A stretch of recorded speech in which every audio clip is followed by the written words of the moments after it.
Beloved, shalom, shalom, beloved. Woo! The king and the queen.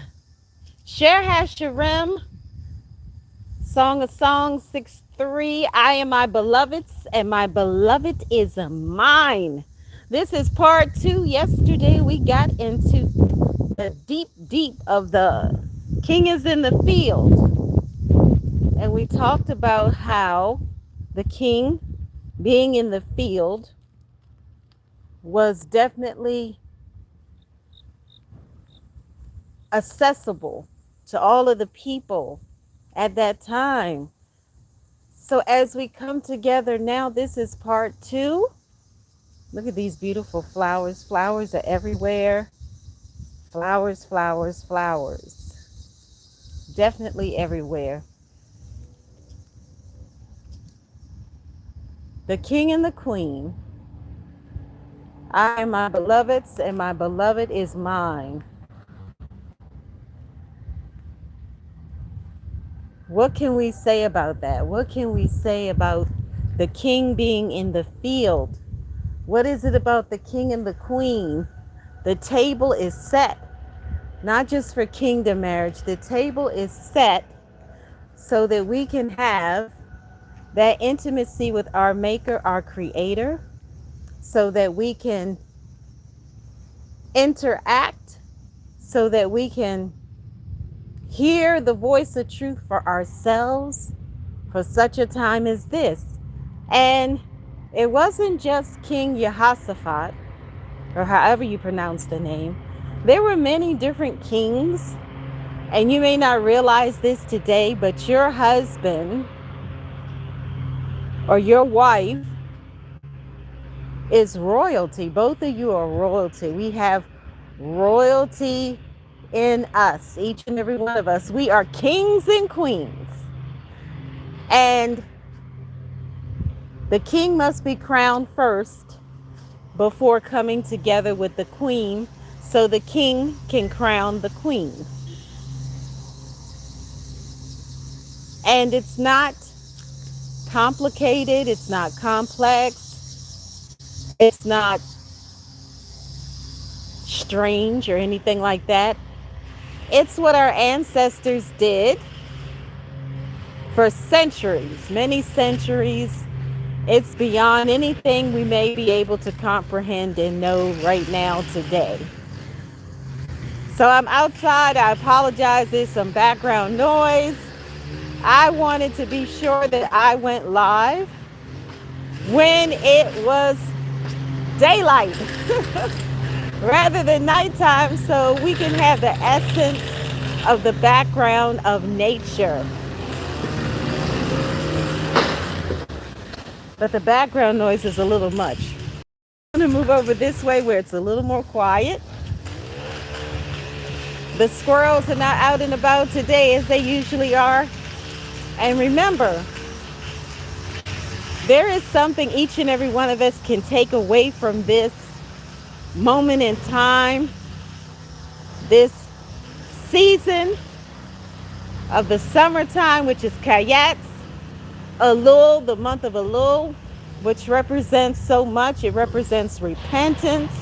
It represents redirection. It represents restoration and so much more. You don't have to go on an extreme diet or fast in order to see change. And the word that was highlighted to me today was actually change. I'll talk about that at another time, about change, because all of us should desire change. We should always want improvement. It's not that we are being critical of ourselves, but we want to be in that place where we embrace change continuously with the right heart, the right spirit, the right attitude, and everything being in right standing in us, so we can be in alignment with our maker, our creator, the name above all names, the one who is in control, who has created all. Thank you so much for joining in today. YRM, and I can't see all of your name, and Sumi, SUMI. And we have to always remember that in relationships, there are going to be times when everything is not going to go the way we want it to go.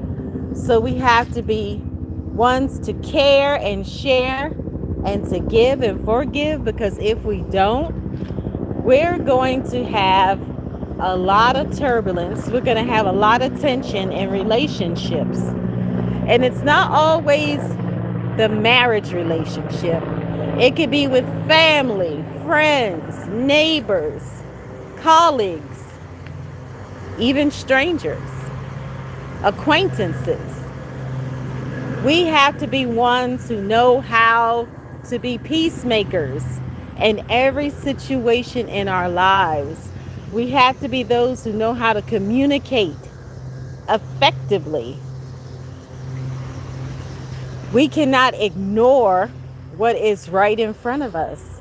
So when we have these relationships, even though these relationships can be challenging at times, we have to be sure that we are the ones that take action, the right action, and speak the right words out into the atmosphere, so that we can have an atmosphere of peace, so that we can have tranquility, so that we can have good interactions one to another, so that we can have encouragement and we can be positive with the words that we are speaking. We do not want to discourage anyone. We definitely do not want to disappoint anyone. But there are times when we disappoint people and when people disappoint us.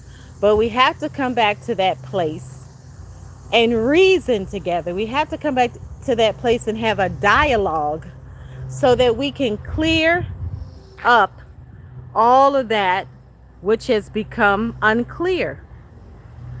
We have to get to that point where we are desiring peace and unity. And that doesn't mean that we are condoning any wrongdoings, or when somebody hurt us or mistreated us or anything like that.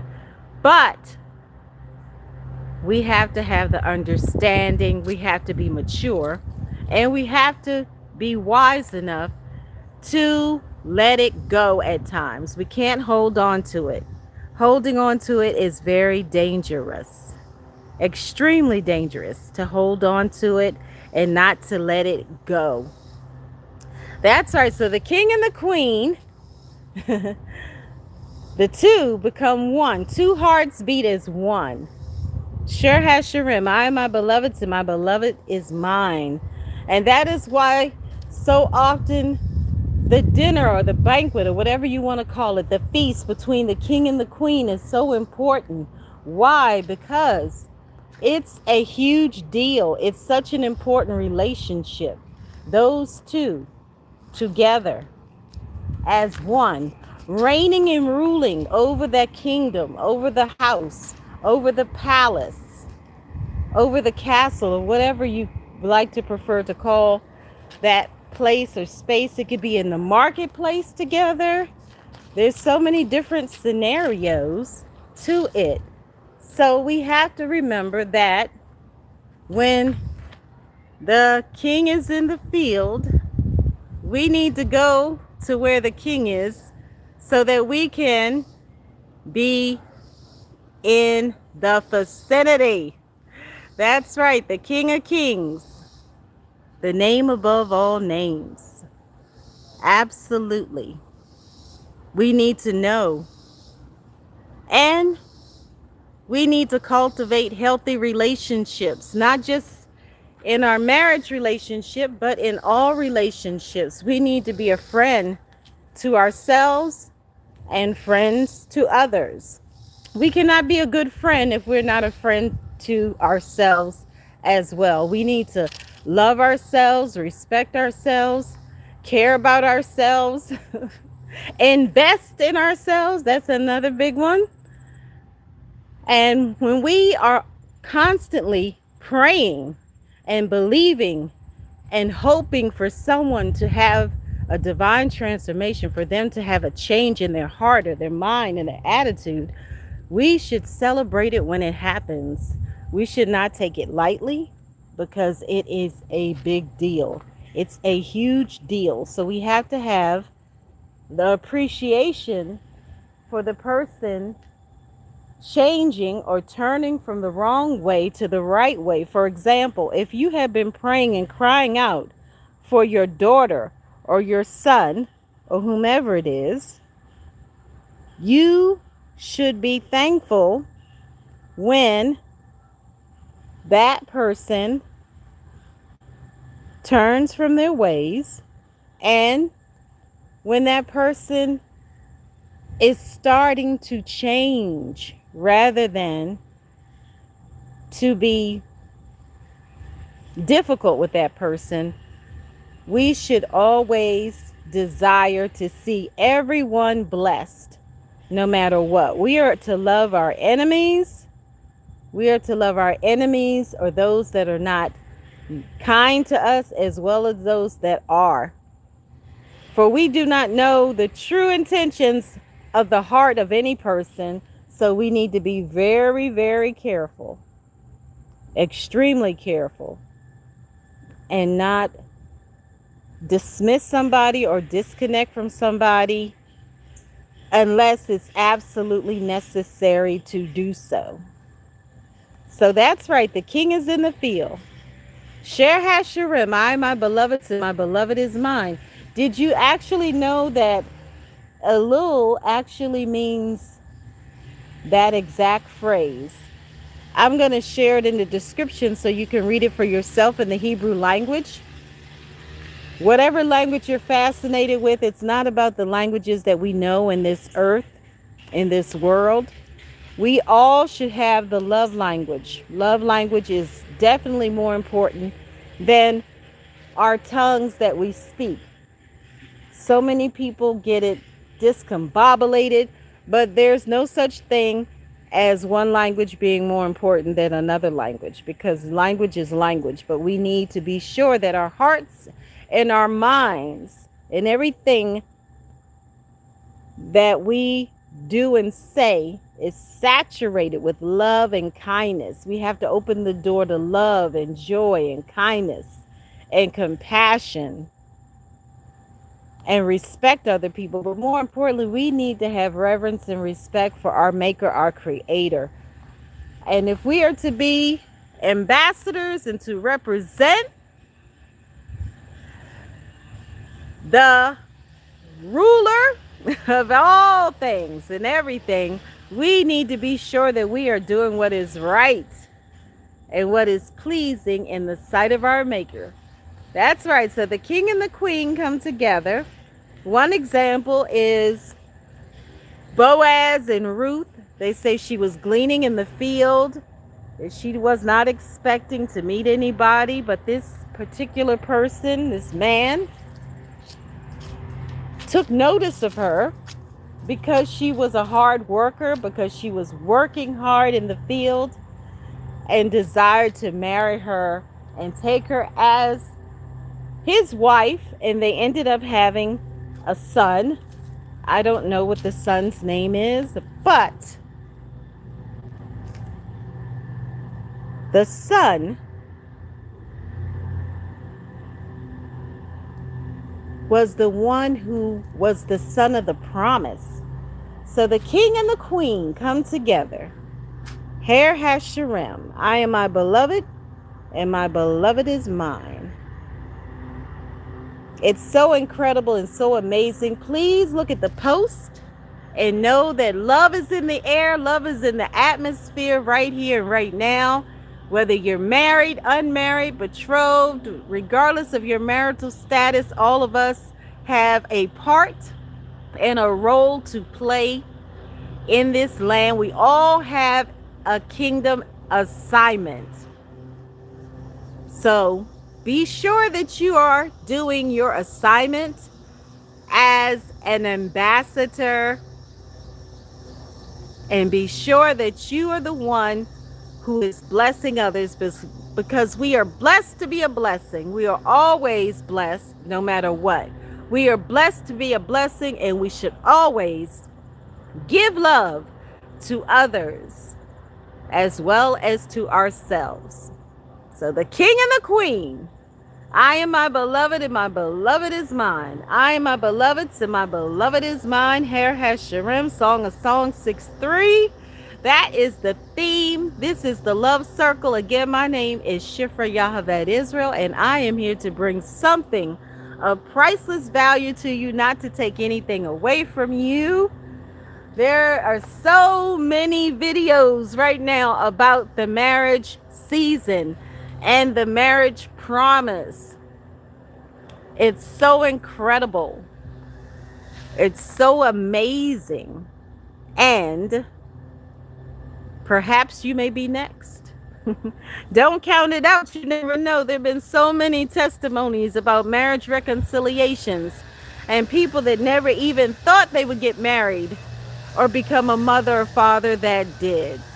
So blessings to each and every one of you.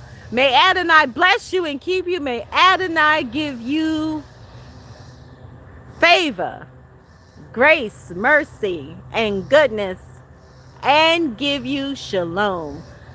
Whatever it is that you are to do, be sure that you do it, start it. Don't delay, don't procrastinate. If it's writing a book, if it's a song that you're supposed to sing, a dance, whatever it is, start the business. Do it. You can do it. Encourage yourself. This is the victory season, and we are in the winner's circle. So go out there and make great things happen today. Go out there and make great things happen today, and take a walk. Take a walk in the park or around the neighborhood or wherever, so you can inhale in all of this good air that is outside today. It is a calm, pleasant day today, despite the background noise. Blessings to each and every one of you. Thank you so much for watching on the live and on the replay. Please like, share, subscribe, comment, connect. Definitely want to hear from you. Shifrah Yocheved Yisrael at gmail.com. And remember, we are blessed to be a blessing. The king is in the field. Queens, get ready. Get ready. Prepare your hearts. Do that spiritual makeover and get ready, because whether it's a reconciliation, whether it's a rekindling, or whether you're meeting for the first time, the king is coming to meet the queen for those of you that are in your marriage season. Shalom.